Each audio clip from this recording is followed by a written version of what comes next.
IT sector की दिग्गज company Infosys का 18,000 करोड़ का शेयर बायबैक कल 20 नवंबर को खुलेगा और 20 नवंबर को बंद होगा। ये इन्फोसिस के लिए अब तक का सबसे बड़ा बायबैक होगा। इस बायबैक के लिए प्रति शेयर 18,000 का भाव फिक्स किया गया है। बायबैक के एक दिन पहले आज इन्फोसिस के शेयर चमक उठे और करीब 4% उछल पड़े। हालांकि इस तेजी का निवेशकों ने फायदा उठाया और मुनाफा वसूली की तो भाव थोड़े नरम पड़े, लेकिन अब भी ये काफी मजबूत स्थिति में है। आज बीएसई पर ये 3.74% की बढ़त के साथ 1541.25 पर बंद हुआ है। इंट्राडे में ये 3.85% उछलकर 1542.85 तक पहुंच गया था। बायबैक के तहत कंपनी मौजूदा शेयर होल्डर से शेयरों को वापस खरीदती है। आमतौर पर कंपनी से मार्केट प्राइस से अधिक भाव पर खरीदती है। इस बार 18,000 करोड़ के बायबैक के लिए 1800 का भाव फिक्स किया गया है। इसके तहत कंपनी ₹5 की फेस वैल्यू वाले 10 crore fully paid up equity शेयरों को वापस खरीदेगी, जो कंपनी की कुल paid up equity share capital की 2.41% हिस्सेदारी है। इससे पहले वर्ष 2022 में इन्फोसिस ने शेयर बायबैक किया था और ये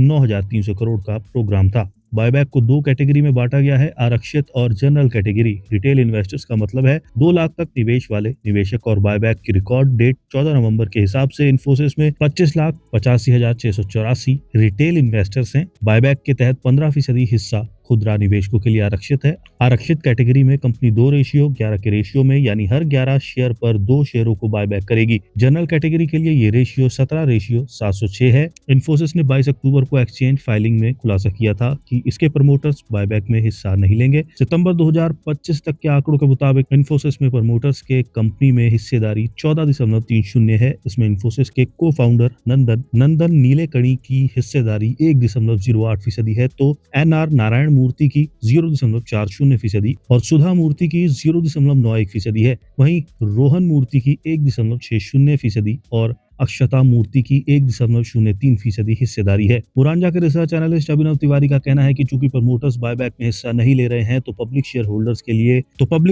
के लिए एक्सेप्टेंस रेशियो अधिक हो सकता है, यानी कि अधिक निवेशकों को बायबैक का फायदा मिल सकता है। न्यूज एजेंसी रॉयटर्स से बातचीत में एसएमएससी ग्लोबल के सौरभ जैन ने कहा कि प्रमोटर्स का बायबैक में हिस्सा न लेना कंपनी के भविष्य के प्रति उनका भरोसा दिखाता है और इससे खुदरा निवेशकों को बायबैक में फायदा मिलेगा। न्यूज एजेंसी रॉयटर्स ने अरिहंत कैपिटल मार्केट्स के फाउंडर और institutional business head Anita Gandhi का कहना है कि प्रमोटर्स बायबैक में हिस्सा नहीं ले रहे हैं, यानी कि वे कारोबार को लेकर आश्वस्त हैं, जिससे आईटी सेक्टर में निवेशकों का भरोसा और मजबूत होगा। डेलीगेयर ब्रोकिंग के senior vice president Ajit Mishra का कहना है कि बायबैक करना है, यानी कि कंपनी को शेयर बेचना है या नहीं, इस पर फैसला टैक्स से भी प्रभावित होगा। उन्होंने कहा कि अक्टूबर 2024 से बायबैक के पैसे पर टैक्स की देनदारी शेयर होल्डर्स पर ही बन रही है, तो हाई टैक्स ब्रैकेट में आने वालों के लिए ये ऑफर कम आकर्षक है, लेकिन कम टैक्स या टैक्स छूट वाले निवेशकों के लिए, खासकर छोटे शेयर होल्डर्स के लिए, ये फायदेमंद हो सकता है।